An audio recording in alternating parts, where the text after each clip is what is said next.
தீபம் விளக்கேற்றும் எண்ணெய், ஒரு தெய்வீக அனுபவம். பக்தி கிளிட்ஸ் ஆன்மீக சகோதர சகோதரிகளாம் என்னுடைய அன்பான ஆசீர்வாதத்தை தெரிவித்துக் கொள்கிறேன். பக்தி கிளிட்ஸ் மூலமாக ஒவ்வொரு தமிழ் மாணவ பலர்களையே இறையருளாலும் குருவர்களாலும் தொடர்ந்து சொல்லி வருகிறேன்.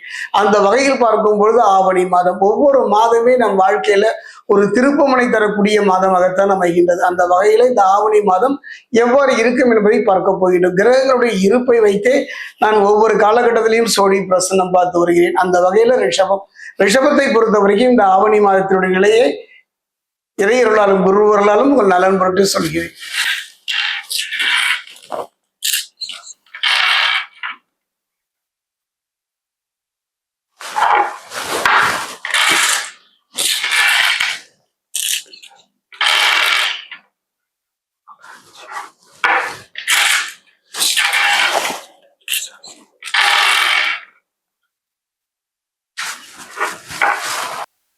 பக்தி கிளிட்ஸ் ஆன்மீக சகோதர சகோதரி, ஒரு அருமையான காலகட்டம் இந்த ஆவணி மாதம். மாதங்களில் நான் மார்கழி என்று மாதவன் சொன்னாலும், ஆடிப்பட்டம் தேடி விதை என்று சொன்னாலும், ஒவ்வொரு மாதத்திற்கும் ஒரு சிறப்பு என்றால் இந்த ஆவணி மாதத்தை பொறுத்த வரைக்கும் சங்கடங்கள் தீர்க்கின்ற ஒரு மாதம். காரணம் என்ன? மகா கணபதியுடைய அற்புதமான அருளாற்றல் நிறைந்த மாதம் தான் இந்த ஆவணி மாதம்.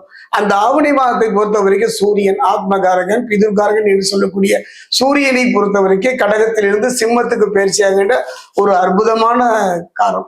கடகத்திலிருந்து ஒரு சிம்மம் வரும்பொழுது ஒரு நல்ல மாற்றத்தை ரிஷபத்திற்கு தருவார்னா கண்டிப்பா தருவார். அதே நேரம் பாத்தீங்கன்னா சந்திரன் மனோகாரகன் என்று சொல்லக்கூடிய சந்திரனின் சஞ்சாரம் ஒரு அற்புதம்.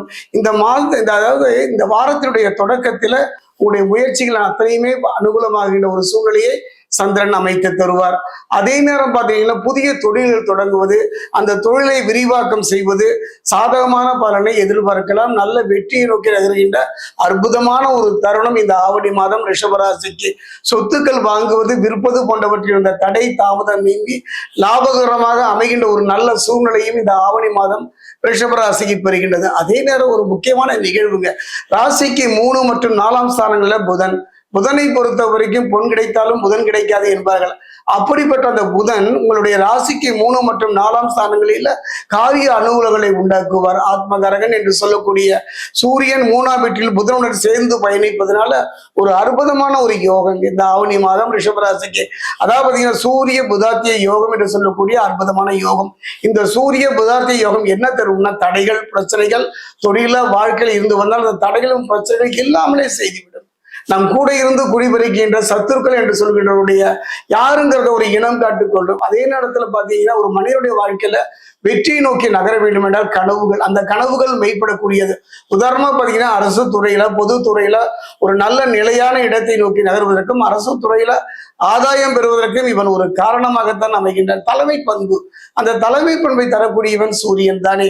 சூரியன் ஒருவனுக்கு பலமாக இருந்து விட்டாலே போதும். அந்த வகையில ரிஷபராசிக்காரர்கள் பொன் வைக்கும் இடத்து பூ வைப்பது போன்ற நல்ல நிகழ்வுகளை சந்திக்கின்ற ஒரு சூழ்நிலையை சூரிய பகவான் ரிஷபராசிக்கு தருவார். குறிப்பா பாத்தீங்கன்னா நல்ல யோகம் உண்டாகுங்க. ஒரு மனிதனுடைய யோகம் இருக்குன்னா நல்ல தசாபக்தி இறையர்களும் குருவர்களும் வேண்டும். 3ம் முழுமையாக தரக்கூடிய ஒரு அற்புதமான ஒரு காலமாகத்தான் ரிஷபராசிக்கு இந்த காலம் அமைகின்றது. தன வரவுகள் யோகமும் உண்டாவதைத்தான் இந்த காலகட்டத்துல புதன் உங்களுக்கு அமைத்து தருகின்றார். அதே நேரத்தை களத்திரகாரன் என்று சொல்லக்கூடிய சுக்கிரனும் 5ஆம் ஸ்தானத்தில் பொன்பொருள் சேர்க்கை, புது வீடு கட்டுகின்ற ஒரு நல்ல யோக பலனையும் சேர்த்து தருகின்றார். 1க்கு 2, 2க்கு 3 கிரகங்கள் அற்புதமான யோக பலனை தரக்கூடிய ஒரு நல்ல மாதமாக நல்ல கட்டமாகத்தான் ரிஷபராசிக்கு அமைகின்றது. குறிப்பா பார்த்தீங்கன்னா பிரிந்த உறவுகள். ஒரு மனிதன் வாழ்க்கையில பொண்ணும் பொருளும் பட்டமும் பதவி இருந்து மட்டும் போராதுங்க. கொண்டாடுவதற்கும் அன்றாடம் வாழ்க்கைக்கு உறவுகள் வேண்டும்.